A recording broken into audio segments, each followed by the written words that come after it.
Pagi ini, Indonesia dilanda gempa bumi dengan magnitudo 3,6 skala Richter di daerah Kuningan, Jawa Barat.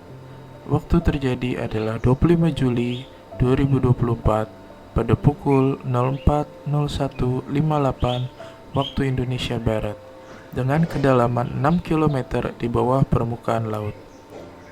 Dampak yang dirasakan adalah di wilayah Kuningan dan sekitarnya. Belum ada laporan kerusakan atau korban jiwa akibat gempa ini. Respon BMKG telah mengeluarkan pernyataan mengenai gempa ini. Masyarakat dihimbau untuk tetap tenang namun waspada terhadap potensi gempa susulan.